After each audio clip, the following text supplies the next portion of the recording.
הגוף הנשי, הווסת, אונס ואלימות נגד נשים, אלות גדולות. אלה חלק מהנושאים החדשים שהביאו אומניות פמיניסטיות לשדה האומנות, ועליהם דיברנו בסרטון הקודם. בסרטון הזה נדבר על החידושים בחומרי היצירות ובפעילות היצירתית האקטיביסטית שהן הביאו לעולם האומנות. האומניות הפמיניסטיות יצרו בסוגים רבים של מדיה. הן השתמשו בפיסול ובציור המסורתיים, אבל הם גם הרבו להשתמש באומנות הוידאו והמיצג. אומנות וידאו היא אומנות שעושה שימוש בטכנולוגיית וידאו וטלוויזיה, אבל יש לה מאפיינים ייחודיים.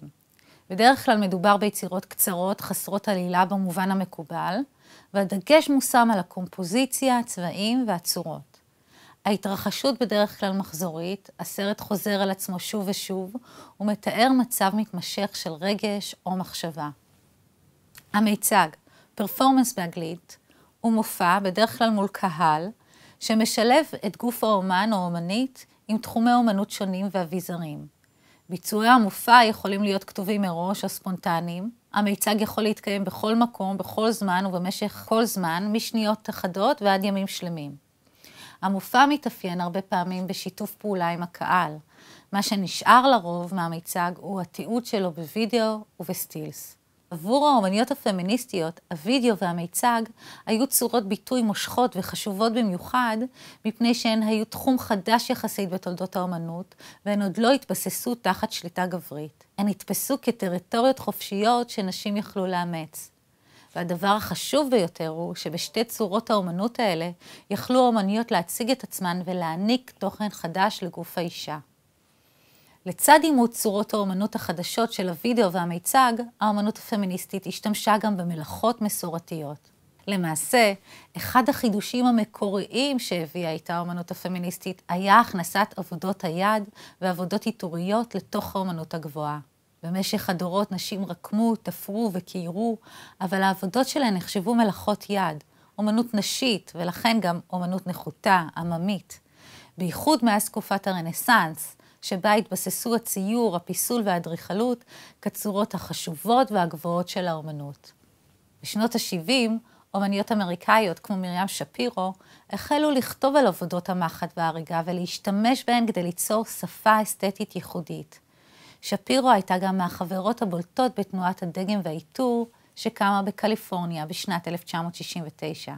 האומניות שהשתמשו במלאכות היד קראו תיגר על שיטת הדירוג ההיררכית ששלטה באומנות המערב, שמצד אחד דחקה את הנשים מתחומי הציור והפיסול, ומצד אחר התעלמה מהיצירתיות שלהן שבאה לידי ביטוי במלאכות היד.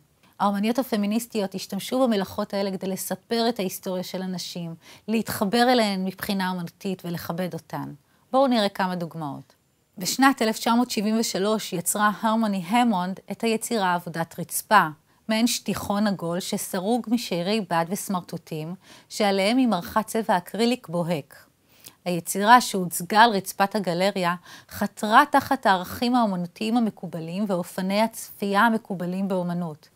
לא רק שהיא הייתה עשויה מחומרים שנחשבים נחותים כמו סמרטוטים וחוטי צמר, אלא שהיא גם חתרה תחת המוסכמה המקובלת שיצירת אומנות חייבת להיות תלויה בדרך מכובדת על קירות המוזיאון. גם היצירה של ג'ודי שיקגו מסיבת ארוחת הערב שהזכרנו ביחידה הקודמת, התבססה על מסורות שונות של רקמה וקרמיקה שמזוהות עם נשים מתרבויות שונות ומאזורים גיאוגרפיים שונים. מסיבת ארוחת הערב נחשבת גם אחת מעבודות האומנות השיתופיות המפורסמות ביותר.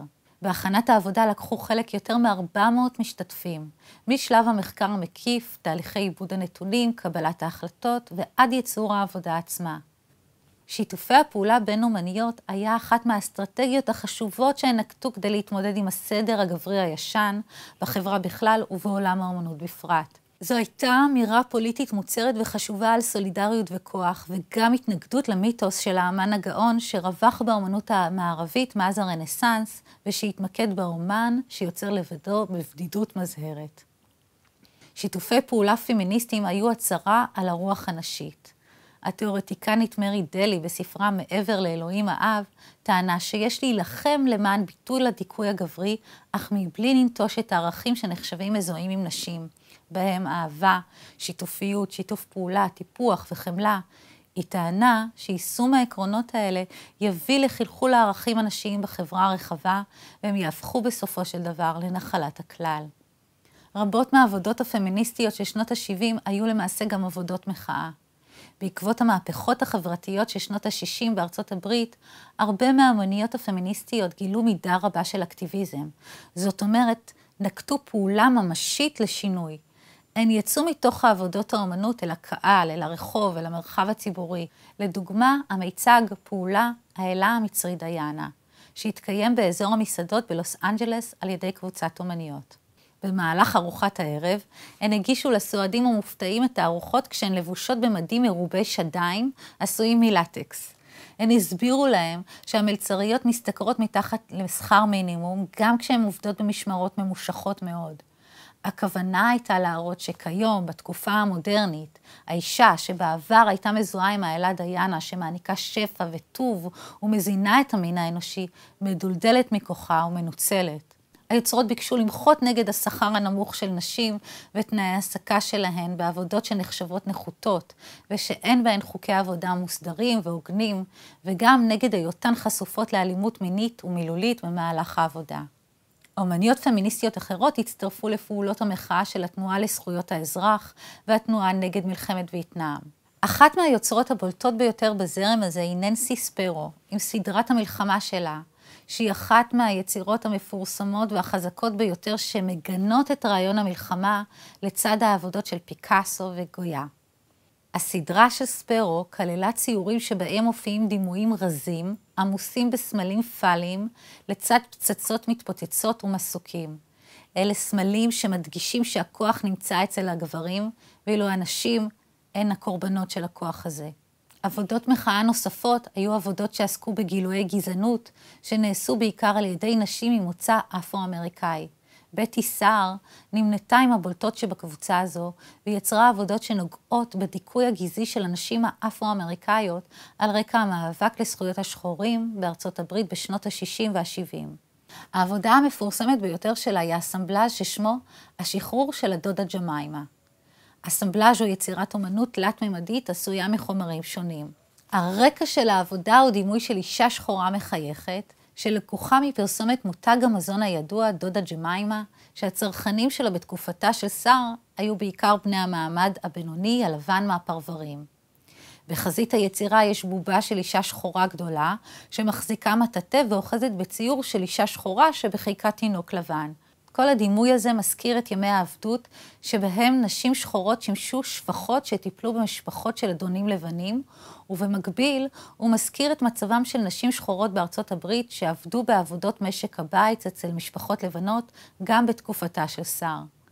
אבל הדימויים האלה היא מחדירה סמלים חתרניים.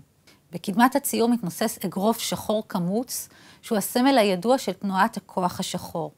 ולבובה השחורה שמחזיקה מטאטא ביד אחת, היא הוסיפה רובה ביד האחרת, ובעצם ככה היא הפכה את האישה השחורה ממשרתת לאישה שמשתתפת באופן לוחמני בשחרור של עצמה.